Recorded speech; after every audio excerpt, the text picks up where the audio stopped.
Well, hello again, everybody, and welcome back to Walking Through the Scriptures with Joseph Bahota. I'm your host, Joe Bahota, and if I can get this light right, and I got another good one for you today. This comes from one of my subscribers, Gary. He asked me about a month or so ago, Joe, do you have an update on the Dr. Michael Brown, controversy, scandal / investigation that's going on? Not really, but I'm just going to give you my thoughts on it, some of the things that have transpired in the last 3 months or so. And if you remember back in December of 2024, so about 3 months ago, Dr. Michael Brown came out with a statement, and I covered this before, so I'm not going to go through all of it again. But he basically said, I didn't do anything wrong. I just basically had a lack of, sound judgment type of thing.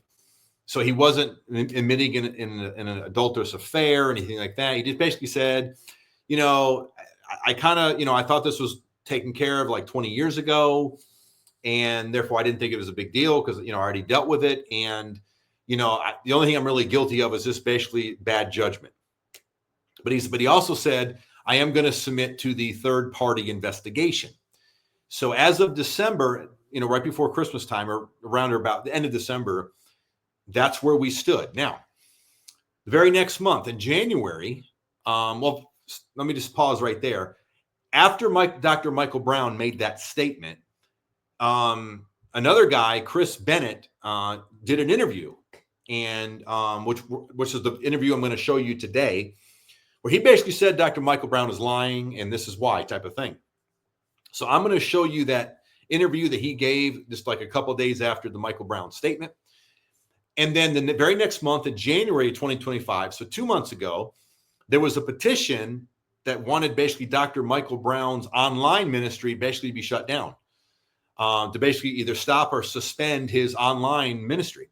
I don't know if that actually happened or not, but I do know that that petition was started or whatever to basically stop his online ministry. Then very next month in February, so last month of February 2025, there was a guy by the name of Landon who basically gave Dr. Michael Brown a standing ovation. And I made a video about this. So I'm going to go ahead and post a link to that video in the description of this video, so you can go back and watch it in case you missed it. Landon gave Michael Brown a standing ovation, basically saying all the people that are accusing him right now are liars. And they're just basically out there to slander his name and basically ruin his ministry and all that. And he gave Dr. Michael Brown a standing ovation in the midst of this investigation right now. And in doing so, basically told everybody there that if there's any future victims or anything like that, the culture that he's establishing is he's going to support the accused. He's going to support the pastor or leaders and basically throw victims under the bus. That's essentially what that kind of culture and attitude is doing. And that's what Landon did. And he was blatantly and completely out of order for that. So I made a video about that last month. So now here we are in March, and then Gary asked me, hey, do you have any updates? Unfortunately, I don't, as far as the investigation. I don't know what's going to come of this. I'm still waiting for the evidence to come forth, but I'm going to show you one of the evidences today of Bennett, who used to be a former either staff member or somebody who worked at the ministry there with Dr. Michael Brown. And he basically said two things. And the reason I say two things, Dr. Michael Brown was actually accused of two things here: of inappropriate relationship with a younger lady, of basically kissing her and touching her, holding her hands and patting her on the butt and all that. That's one thing. But then apparently why this young lady was at their house, she found a note on Dr. Michael Brown's nightstand by their bed of another woman that allegedly Michael Brown may have been having an affair with, which Dr. Michael Brown denied. But now the husband of that supposed second woman has come forth and given a statement. Now, unfortunately, that woman, who they call in this story called Kim, is no longer with us. She passed away. So unfortunately, as far as the investigation's sake, Kim is no longer with us. So we can't interview her to find out actually what happened, at least from her side of the story. But we do have the husband's statement, and he basically saying Michael Brown's a liar. So that's at least two instances right now that we have. So this would be a part of the investigation, if you will, if you are investigated. Now, granted, this interview happened in late December. This is a couple days after Michael Brown gave his statement. So here it is like 3 months later, and we're still waiting on the investigation. So I'm going to go ahead and play this. I'm going to do it in two parts. First, regarding the young lady's part, and then the second part about the husband statement. So I'm going to do that. And then I'm going to do my closing marks here at the end. So here we go. So this, I'm sharing my screen. This is, it's called This Man Confronted Dr. Michael Brown in 2020. Husband of second woman relationship with Brown speaks out. This is Wake Up and Win podcast. This is the guy on the left. He's the one doing the interview. And this guy on the right is by the name of Chris Bennett. It says Chris Bennett was Michael Brown's assistant and called him out twice in the last 20 years about these allegations. He tells his story here on the exclusive interview. Also, the husband of another woman who allegedly had an inappropriate relationship with Dr. Michael Brown in 2022 speaks out and breaks his silence because the husband came forth now as well. So those are the two parts of this video that I'm going to show. And again, I don't know if this is true or not, but this is his side of the story. But my point is, if a thorough and proper investigation is going to happen here, then guys like Chris Bennett are going to have to be interviewed, and they're going to have to take this information. So if they do their jobs correctly, these are the kind of things that they should be hearing, or they would be hearing based upon what we already know, based upon these interviews. So here we go. You first see this happen to the point where, I mean, you have a detailed X post. I believe John Lambert put it out that you had put on Facebook. It's like step by step, but I want you to walk us through that process all the way to 2020. Cause I was refreshing on things and I went, oh my gosh, he literally had a confrontation again in 2020 with Dr. Michael Brown. And this will surprise people what the response was, to the point where now what he admitted to and what he lied about, and how you caught him with the situation where he said he had the lump in his throat because you were confronting him about the other woman, not just Sarah. So, man, I'll let you run with it tonight, and I'm going to sprinkle in some questions to pull more clarity. But if you would just give us the rundown from the moment that you saw that first situation. Absolutely. So 2001, so we have to go back again in time real quick for your audience. 2001, around 2001, 2002, I was driving back. It was myself, Mike Brown, Sarah, and then two other grads that were in the vehicle with me. I was in the middle back seat. We were driving back from a trip coming from Mobile, Alabama. It was a ministry trip. Went there. Mike Brown preached. We were driving back. It's nighttime. I'm just looking around, sitting in the back seat, just like I'm looking at you right now in the video. And I look down into the front seat and I see them holding hands. And I was shocked, kind of stunned. I didn't know, my brain is kind of short circuiting. And I wasn't sure what was going on. I don't, let me just say this real quick. I don't recall this happening, but I believe Sarah confirmed it, that at some point Mike Brown held the hands up and said, it's okay for me to do this because I treat Sarah like a daughter. And so I don't remember that, but it must have happened because she said it did. Regardless, it would just set off like really weird signals in my brain. I wasn't sure what's going on. And I'm like early 20s. I'm not sure how old I was. I could do the math, but I'm like in my early 20s roughly. And she was, I believe, around 20 or 21, something like that at this time. Mike Brown was roughly, call it 45, 46. So that's the age difference in the situation.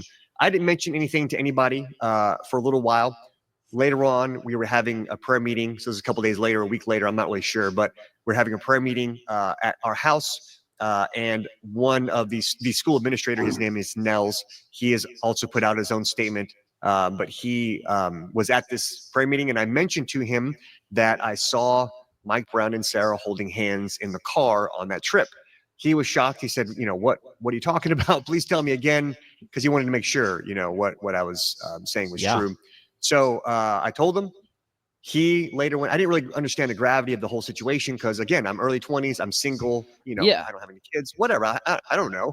So he goes and talks to another gentleman who was a leader at the school or faculty. I can't remember his exact. He was in the pastoral care department. He's the guy that I worked for in the pastoral care department. His name is Keith.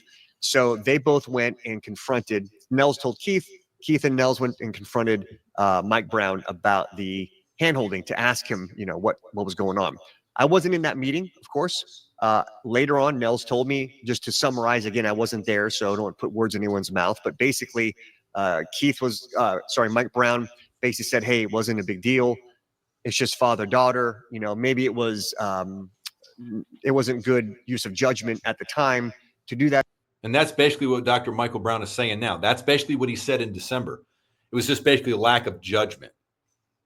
But again, he's been accused of holding hands, kissing, patting on the back of this young lady, or on the butt, excuse me, of this young lady. And he's just saying nothing sexual happened or whatever. It's just a lack of judgment. And he said it was basically okay, or he justified it at the time because he's saying this is like my daughter. Well, everybody knows clearly it's not your daughter. And even as that way you were your daughter, that would still be weird. But two, clearly, since he's a married man, this is inappropriate behavior regardless. In front of everybody, but in reality, the reality is there's nothing to it. It's just a father-daughter thing. That's it. And so I believe Keith was like, okay, I believe you. And, that's it. Nels did not feel the exact same way. He actually had some experiences in the past. And so that led him to say, hey, there's something more going on here.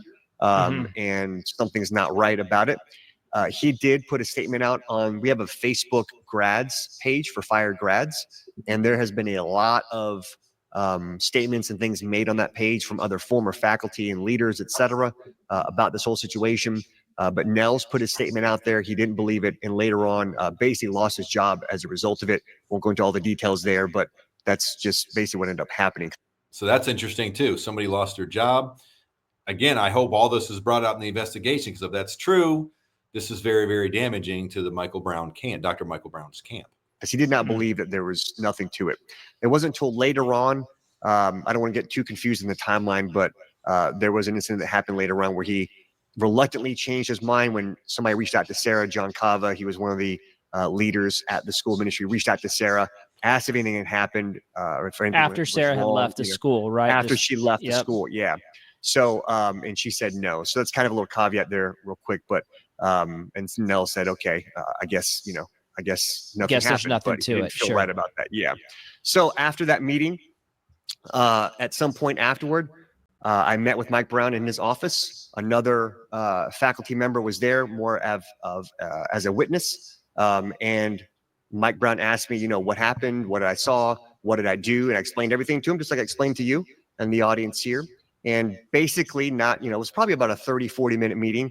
Basically told me I had done the wrong thing. I should have come to him directly. Matthew 18, come to him directly. I could have started gossip or rumors or whatever.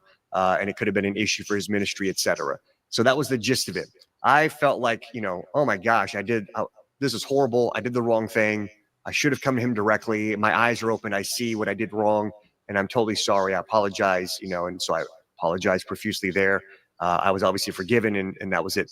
Mike Brown didn't yell at me in the meeting. He wasn't, visibly upset. He was definitely stern in what he was saying and, forthright and obviously very much so correcting me. But I just wanted to throw that out there. He wasn't yelling at me or anything like that. So let me just pause real quick on this. This is so believable to me, because in a lot of these churches or ministries or colleges or whatever, where they have like a dean, or in this case, Dr. Michael Brown, who's like the famous person of the ministry, particularly if you're a young guy at the time, this guy was in his early 20s, he said, they make you feel like the leader is like beyond reproach. So consequently, when something like this happens, they basically, it's kind of like don't touch God's anointed type of mentality or culture, where they basically say, who are you to question the man of God? And then they start using, a great book on this is called Bully Pulpit by Michael Kruger. If you've never read the book Bully Pulpit by Michael Kruger, it'll really help you get an understanding of what these people or what these churches do when their man of God gets in trouble. One of the things that they do is they start to use the resume of the accused, in this case, Dr. Michael Brown. And by the way, this is not just a Pentecostal charismatic problem, because I actually did a video about this years ago, or about a year or so ago, when John MacArthur got in trouble about the whole Eileen Gray situation and all that. And I said how people were using bully pulpit tactics to defend John MacArthur instead of actually listening to what was happening. They would and one of the things they do, they were like, "Oh, John MacArthur's been in ministry for 50 years, and how dare you come up against the man of God? And look what he's done in 50 years. He has his Bibles, and he has his own, college, and he has his own, this and that, and his church. He's been in preaching for 50 years, and he's a great Bible teacher. So how dare you come against him?" So my point is, these bully pulpit things, they don't just happen in Pentecostal charismatic circles. They happen in Reformed circles too, because when that whole thing, when John MacArthur happened, they were using his resume to silence the critics and silence the supposed victims or whatever. that happened, guys. Bully pulpit tactics happened. Like, you couldn't question John MacArthur. If you did, his wolves, I don't want to say his wolves, his minions were coming after you. So when this guy, Chris Bennett, questioned Dr. Michael Brown, supposedly, I have no doubt that he was basically silenced. You should have came to me, and how dare you, and you're just 20 years old. But I'm not saying Dr. Michael Brown said this, but this is the kind of culture that happens. You're just this young whippersnapper. You're only in your 20s. Dr. Michael Brown's been in ministry, boy, more than you've been alive. So who are you to question him? Those are bully pulpit tactics, guys. Again, if you haven't got that book, please do. Because those are the tactics that are used in situations like this. And it ain't just a Pentecostal charismatic problem. These bully pulpit tactics are used in reform circles too. Okay? And I made a video about that, how bully pulpit tactics were being used on the John MacArthur situation. Well, so this thing is widespread. It doesn't matter what denomination you're in or what camp you're in. They both use it, and therefore both camps are wrong. Sure. After that meeting, for whatever reason, I had to meet with another faculty member, and this person said that it could be cultural in some senses. I don't know how, reflecting back, but I'm like, okay, yeah, I believe it. What, no problem. He gave me some examples of where you might travel overseas and you go out for dinner with everybody after, a time of ministry, and maybe one of the girls puts her arm in your arm and you guys everybody in front of everybody walk together to the dinner place or whatever. Bro, I don't know. Yeah, whatever you're telling me, fine. Like, okay, great. I'm sure that happens. Yeah, there are cultural differences, but that's not what's happening here. We don't do that here in America. Now, in Korea, you may see, two girls holding hands, and they're not LGBT or anything like that. That's just their culture. But in America, it's different here. So again, that's a reach. And literally, I'm so sorry. That's how I felt. I screwed up. So you're basically getting bombarded with, hey, man, why are you making such a big deal about this is what's happened. Like, these leaders are coming at you. Like, why are you making such a big deal about this? Exactly. That's the main idea. So, like, I just was in a position of like, I have done the wrong thing. I am so sorry. And I screwed up.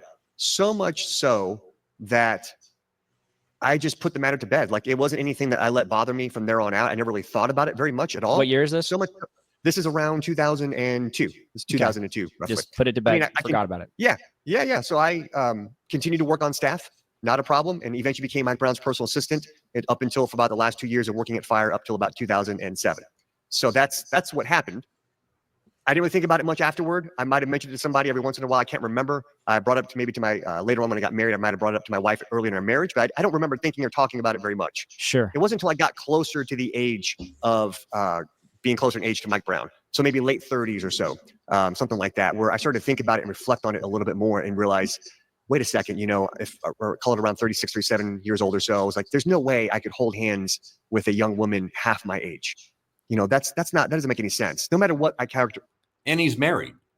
So, I mean, that's the big monkey wrench in all this. Dr. Michael Brown's married.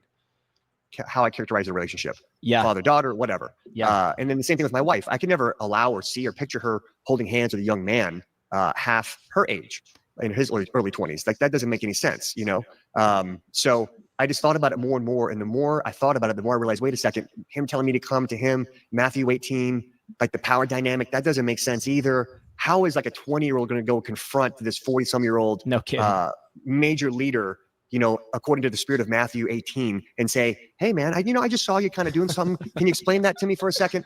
I thought about that, and I was like, there's no way. Like this. That's a really good point, because, again, unless you have a fellow elder confronting Dr. Michael Brown, he's going to use his authority position in age and resume and ministry to basically shut this 20-year-old kid down. So this whole power dynamic that he's talking about, this is real. This part, that is exactly how it happens in these circles. So he's right. If he were to go to another elder and have that other elder confront him or whatever, because again, if he goes in there one-on-one by himself as a 20-year-old or 20-someone-year-old kid, he's going to get skull drugged and he's going to be kicked out of there. That is exactly how the power dynamics work. This is exactly how it goes down. So this makes no sense. Yeah. And so he's like, along sure, those bro, same it's lines. culture. Yeah. It's culture here at Fire. Yeah. It's very disturbing, but so it just ate at me for. Well, I just want to point out what you said. It makes so much sense. Yeah. And for the listeners, it's like, I remember being in ministries, like big ministries in my early 20s, and thank God I actually never saw anything like this. But if I had, I can't imagine walking in on a situation or a scenario where me as a 20-year-old aspiring preacher or whatever, minister, looking at a hero at double my age that's doing something strange, like holding the hand of a young girl. It's like, how do you, but I can also see in your position how you can basically get gaslit heavily, because all these leaders come in and they basically circle the wagons for Mike and say, well, listen, it's probably culture. It's just a father-daughter thing. But once you get married, there is no question. As you get older and you go, wait a second, I'm the age of that guy. If I held a hand of a young girl right now, my wife would slap me. What am I doing? There's no reason why I'm going to treat any young woman by holding her hand and call that daughter, father-daughter. No. And exactly. So therefore, I'm going to go ahead and stop there. So that's the first part. And again, like you said, the whole bully pulpit tactics, that is exactly what happens. So I personally can believe him that when he was 20, this actually happened and he was, scared or intimidated or whatever. I can totally believe all that, because I have witnessed firsthand the bully pulpit tactics that, don't touch God's anointed thing. I've seen all that when I was part of the prosperity gospel. So this is exactly how it was for me when I was in these camps. So this part is believable, guys. And again, it ain't just prosperity gospel, word of faith, or Pentecostal charismatic-y. This intimidation goes on in reform circles too. So it doesn't matter what denomination you're in, they both do it. So now I'm going to fast forward now to the second part, where again, the second woman, who unfortunately is no longer with us, God bless her soul wherever she is right now. But the husband came forth and said, no, Michael Brown's lying. So I'm going to play about 10 minutes of that, and then we're going to conclude, and then we're going to be done. So if you have any comments on that, feel free. But I also want to ask you, I know you had mentioned some things in the Fire School of Ministry Facebook page regarding some things. So I'd like you to feel free to turn the corner on that if you want to. Sure. Yeah. So, everything you said is right. I'm thinking about his statement today. And it's just it's a sad situation with that. So we do have a development on just like 30 minutes before we hopped on here. It's now 11 p.m., but we hopped on at 10 on the Facebook grads page. I actually have the screen up here. Let me get to that real quick. So Ron Cantor, who a lot of folks know or have heard of, maybe following your show, he's had a pretty heavy hand in all of this. And that's not really the right way to say it. He's been very influential. He's done a great job. Helpful in trying to get to the bottom of everything. He's put out his own statement, et cetera. He and I chatted again, maybe 30 minutes before we got on the show. I asked him, do you think it's too early? Should I not mention this? And he said, no, I don't see why not. It's already out there on the grads page, and it will be coming out there more publicly later on. So we do have the husband of the Brownsville woman sharing the story and what happened. So I will read it here for the audience to bring some clarity, hopefully. And I might have to skip a few parts here because it is somewhat lengthy, okay? But there's some important details here. So, so Ron is saying here, the husband of the other woman speaks. I've been holding on to this information for days. I thought about sharing it here, but I didn't have peace. It's very easy to get into a mode of responding to everything that is not a peaceful place. However, in light of Dr. Brown's video in which he was less than forthright again, so that's the video that we were discussing that came out earlier today. So again, they're basically saying in his statement in December, Dr. Michael Brown, he was lying. This is the husband of the woman. Now remember, this is the woman that basically they had that note on the nightstand. This is the woman that they're talking about. Okay, because remember that lady, I don't know if that's a real name or not. I can't remember, but Sarah found that note, and she reported she found that note. Well, this was the lady of that note. This is what that note is referring to. Today, again, regarding his relationship with Sarah and a married woman, we're going to call her Kim.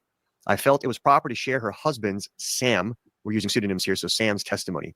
I'm sure she would share, but Kim passed away. Sam has not discussed this in 23 years and planned to take this sad chapter of his life to his grave. He intended to keep silent even as whispers about this story began to spread. Last week, Sam reached out to me and asked if we could meet. He shared with me what happened between Mike Brown and his wife.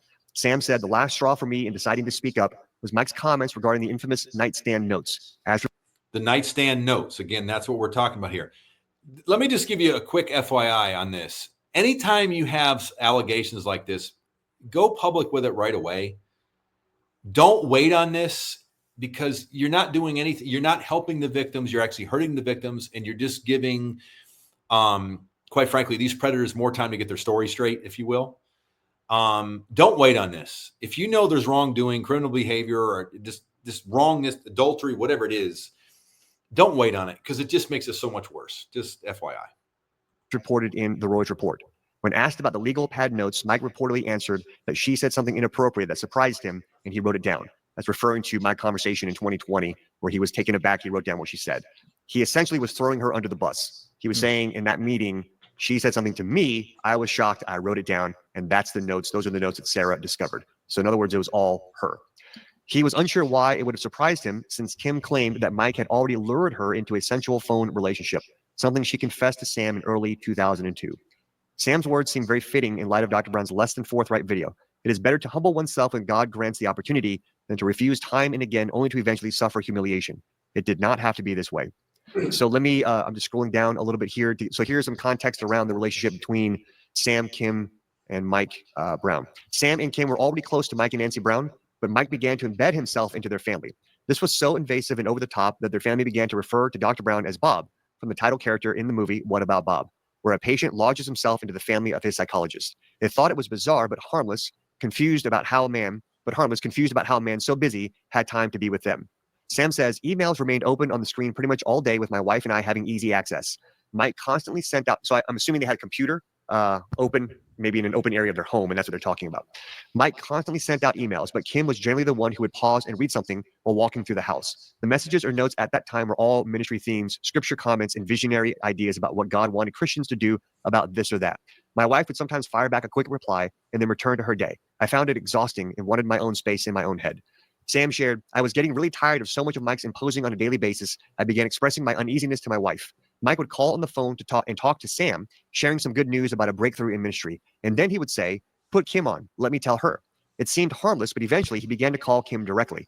Sam said there was too much of Mike in our lives. When Sam expressed this concern to Kim, she was not very responsive and seemed to shrug it off. I finally told her either something was wrong or I was just going crazy. Soon after that point, she came to me and said, you're not crazy. Then she began unburdening on me. She said that she wasn't sure how it happened. She just wanted to be friends with everyone and did not desire anything else. She tried to explain how he crossed the line in their phone conversations, and somehow she followed. She wasn't sure why or how. Then she wanted to quietly try to fix the situation by herself and put things back the way they should be. She knew the truth would bring down a minister, and she did not want to be known as the woman who had a part in that. So, wow. Obviously that's the stage there. Okay, so now real quick on that, the whole part about bringing down a minister. See, this is one of the reasons why I cannot stand celebrity rock star pastors and celebrity rock star ministries. And this is one of the reasons celebrity rock star pastors lie. When they get caught, one of the reasons they deny is because it's a business for them. It's about the bag for them. See, they know when if they get caught, and this all goes down to be true, they know they're going to lose speaking engagements. You know, they're going to lose, like in Dr. Michael Brown's case, if this turns out to be true, he's going to learn like debating opportunities with James White and other debates that he's done over the years. Like this is going to affect his image and reputation, but it's going to affect his bag. It's going to affect all this big stuff that he's built. Like he's going to lose a lot of stuff. He probably has lost a little bit some now anyway. I mean, I'm sure his ministry has taken a hit because he's in the middle of investigation and all this stuff is being said about him right now. But this is why they lie. Because it's never, I can't say it's never, but it's almost never about righteousness and doing the right thing and, you know, being a man of God and a man of righteousness and being holy. It's about you protecting your own assets. Okay. You got your college or your church or your debates or speaking engagements or the honorariums you're going to get by going to these different churches and speaking. It's about protecting your bag. So if you wonder why these rock star celebrity pastors lie or they settle out of court or whatever, is because they want to keep doing what they're doing without affecting their money or their name or their image, because it's going to affect the engagements or whatever they do later on. So like, but if you are a victim, don't let any of that bother you. Tell the truth, tell what really happened to you, and get these predators out of the pulpit. Amen. Yeah, this is wild, man. It goes on. And I'm not trying to I'm not trying to, this is a long post. Sure. So, we don't have to read the entire thing. You can hit the highlights and we can maybe put this in a PDF and attach it somewhere after the show.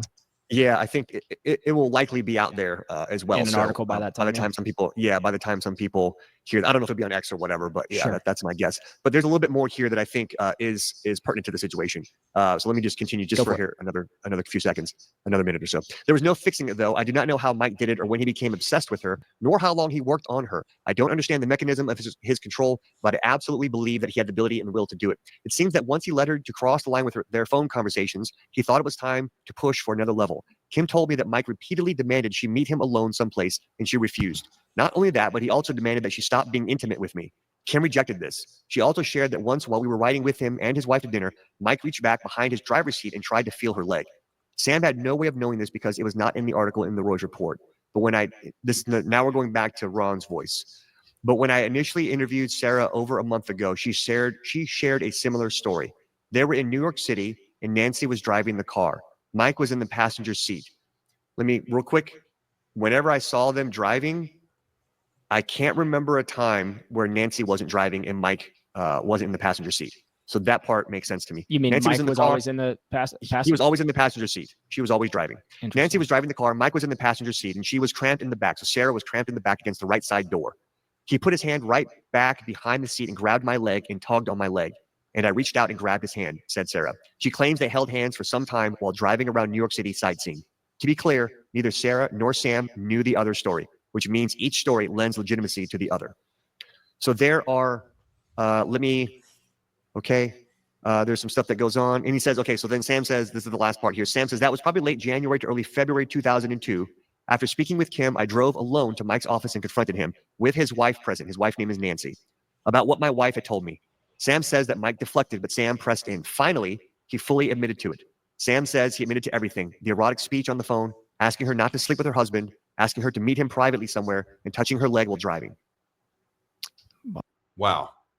Let that all sink in. If that's true, not to, have sex with your own husband, calling the wife late at night, meet me alone late at night. Like this is, it's more than inappropriate behavior. This is, yeah. I mean, this is wrong in so many levels. Spiritual abuse, using your power and authority. I mean, I can get him adultery. I can get him, now again, I don't know. I'm assuming he committed sexual acts with this woman. I don't know. Maybe I'm wrong about that. I don't know. But even if he didn't, if that part right there is true, that's enough right there to be like, you're just wrong. I mean, you're just dead wrong. And again, Dr. Michael Brown has denied all this. So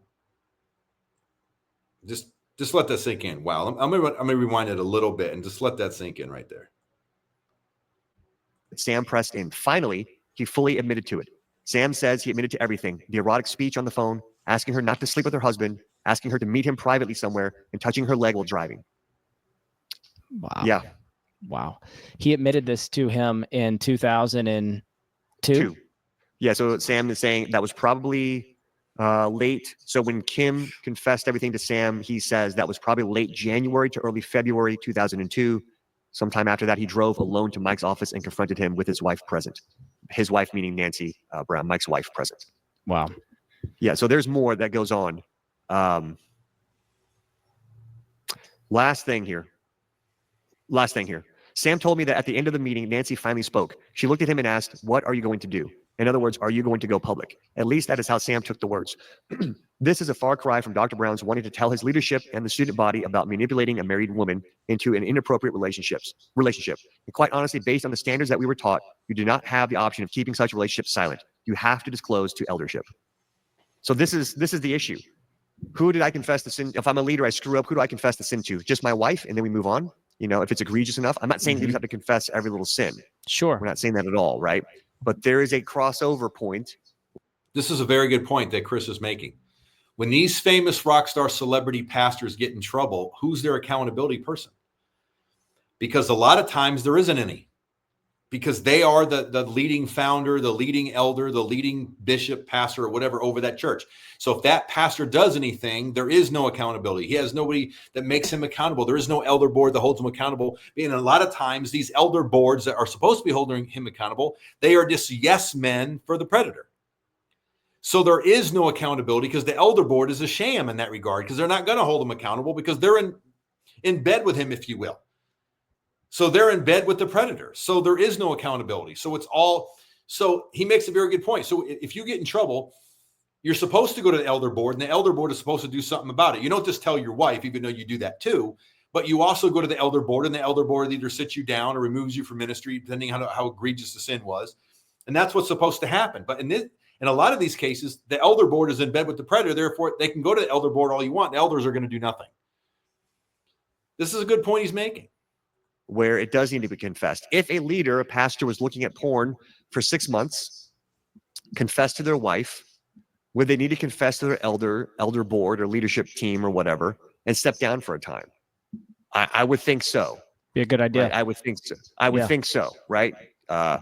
And in this case, he is crossing the line. This is mind blowing, bro. This is like, yeah. So to say that you only need to confess it to, because it goes on to like, because in the video, I think he talked about it with the couples discussed it, and they determined they didn't want to cause more pain to their spouses or whatever he said. Don't quote me exactly here. This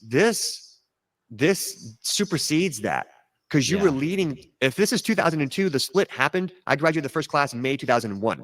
We were going to go do this Jesus Revolution thing. We were living by life or by death. We bought 1 or 2 billboards in the city about the Jesus Revolution. We were doing stuff with the Call at the time. Lou Engle and Che Ahn and those guys with the Call, like they were doing the Call events at that time in stadiums and all that. Real quick too, man. Lou Engle, man. Some of the stuff he's like the marches and whatever he's done in Washington. I could do a whole other video on Lou Engle too, man. Lou Engle, man, he's got some weird stuff too. So the fact that you're doing ministry with him, that's a red flag too, because he's got some really weird stuff too. Just FYI. That kind of stuff. We were doing stuff with them. We were opening up. I'm not sure if it was open at the time or not, but we were opening up the Call School in New York somewhere around this time. We're going to start this school of ministry up in New York. It was going to be an affiliate of Fire School of Ministry. I mean, come on, man. Like a holy generation. Everything is about a set apart life, holy generation, sanctified life. I mean, it's like, it is, and you're literally having a conversation with a woman on the phone, telling her not to sleep with her husband and telling her that having sensual. It's absolutely mind blowing. And this needs, And let me just go ahead and stop there, because there's also another thing too. Some other people have been interviewed from the school that Dr. Michael Brown was over. And basically there was like this whole thing, like if you screwed up or if you were like sleeping around as a student, you would have to be basically shamed and publicly have to confess your sin to all the people in the school and all that, right? But it's funny. It's kind of how you had like these rules for thee and not rules for me. If this stuff is true, then by that same standard, Dr. Michael Brown should have confessed his sin in front of the whole entire students. Meaning if the students get in trouble, they're held to a standard of holiness. But when you get in trouble, you don't have to do anything because you're like the dean or whatever. Again, rules for thee, but not rules for me. This is trash. This is garbage. Now, again, I don't know if these stories are true or not. Again, we're still in the middle of the investigation. But I find it sad where if this indeed happened, how come he doesn't have to confess it, but the students do? It's just the hypocrisy couldn't be any thicker and worse. But again, rules for thee and not rules for me is exactly the kind of stuff that happens in these circles where you put the pastor on a pedestal and he's like the man of God and you can't touch him. Again, doesn't matter if you're Pentecostal, charismatic, or Reformed or whatever. It's in all camps. It's in all camps. They protect the famous celebrity rock star pastor. Unfortunately, that's what they do. So again, I don't know if this is true or not. We're 3 months now into the investigation. But I'm going to close with my closing thoughts. Number one, these investigators, this third party investigation team, they have to listen to interviews like this. And I hope that they are, because again, these interviews are public now. I mean, they're on YouTube or whatnot. I just showed you one of them. So like people like Chris Bennett and the Chris Bennetts of the world, they have to be interviewed. That husband, Sam, has to be interviewed. Like this stuff has to be interviewed. And I really hope they're doing their job. Number two, if it's found out to be true, Dr. Michael Brown's got to be done. I mean, he just has to be done. For one, is blatant, not only what he did, but the lying about it, the cover up about it. When he finally got caught and this all came out 20 years later, his statement is a hot mess lie, right? I mean, his spin is that's exactly what it is. It's spin. And again, he's just doing it to protect the bigness of how big his ministry is. So, I mean, it's just, if it turned out to be true, like, so this, he's got to be done. Now, if it's determined that it's not true, or they don't have enough evidence to indict him on these allegations, if you will, then personally, I would like to know, what did they find to say, oh, he's good to go now? Or there wasn't enough to go on. Okay, why isn't enough to go on? You just saw many of these interviews. So what was their conclusion if they decide he's good to go, if you will? How in the world did they come to that conclusion? I would like to know, like, what did they do to come to that? If it does come to that. Again, we're still in the middle of this investigation. And lastly, I'm deeply saddened by all this. I've said this many times on my channel. I don't get joy in talking about scandals. I wish this stuff would never happen. I wish predators would stop being predators, and I wish that we didn't have to talk about this. But as long as predators keep being predators and people, pastors, keep using their spiritual abuse over congregates and all that, this stuff still happens. So we have to talk about it because there's still victims out there. Unfortunately, there are. And so I don't get excited or get happy about exposing wolves or predators. I wish they didn't exist, but they do. And when they do, they got to be dealt with. But I don't get joy in it, number one. Number two, personally, I'm also saddened because I've listened to Dr. Michael Brown for years. I mean, since he is so famous, he was one of the guys I used to like and listen to, since he does have a Pentecostal charismatic background, and so do I. He was one of my guys. I'm not going to say heroes because I never worshiped people like that. And if I did, God, please forgive me. But because I knew putting pastors on pedestals was a bad idea. Even years and years and years ago, I knew that. But he was one of the influential voices in my life. I liked how he had kind of a first century Jewish take on scripture, and I really enjoyed that. And I really enjoyed some of his debates over the years. And, I really enjoyed some of his stuff. One thing I didn't like about him was he wouldn't call out false teachers, his reluctancy to call out Kenneth Copeland and such. But however, I thought maybe he was taking a turn because he did call out Bill Johnson in remember when Bill Johnson said, I refuse to accept any theology that allows for sickness. And basically, to make a long story short, Dr. Michael Brown rebuked him for that. Dr. Michael Brown did a video on the Line of Fire exposing how Bill Johnson was wrong. And I was like, wow. So he at least called out Bill Johnson and said, hey, Bill, your stuff is wrong. Your theology is wrong on this. I was like, wow, Michael Brown, that's great. The fact that you're willing to say Bill Johnson is wrong and this is why, I thought that was really, really good. So I thought maybe Michael Brown about a year or so ago may have been turning a corner on that. But he wasn't, because when he did that interview with Justin Peters, and I think it's Mike Osman, I think's his name, he basically, when they showed the Kenneth Copeland videos and stuff, he's like, well, oh yeah, if that's really what he meant and that's really what he said, then yeah, that's wrong. But at the same time, it's like, that is what he said and that is what he meant. And Kenneth Copeland's been preaching this for 40 years. So are you like living under a rock, or two, where you just didn't want to deal with it?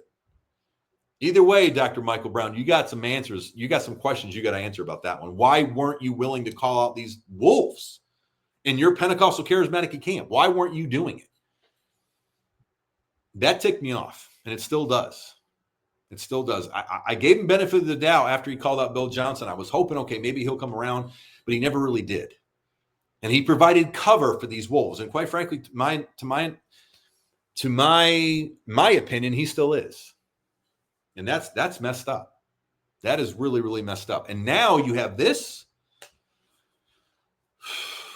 It saddens me, man. It really, really bothers me, because again, this is a guy that I used to listen to a lot, because I got a lot of good stuff from him. And this really is just saddening. This is really heartbreaking. And I hope there's justice. If this is true, I hope there's justice for the victims. And so amen to that. And like I said, I'm going to include the link to that Landon shot video that I did, because he basically gave Michael Brown last month a standing ovation for Dr. Michael Brown, even though he's in the midst of the allegations and in the midst of that interview that I just showed you. What a disgusting display by Landon Schott. Because he also basically accused all these victims of being liars and slanderers, and they're just basically making it all up to destroy a man of God. Not even believing that Dr. Michael Brown could have did this, which is never how you're supposed to handle allegations like this. Ever, ever, ever, ever. You don't ever throw the victim under the bus and just automatically assume that the pastor is right. You can't do that. You have to investigate it and do the right thing with it. So Landon Schott, shame on you and people like you. And so I got the video for that, and I'll put the link to that. Along with the link to the video that I just showed you, Both of those links will be in the description. So like you guys, I'm waiting on this investigation to be over. And I'd like to know what they say.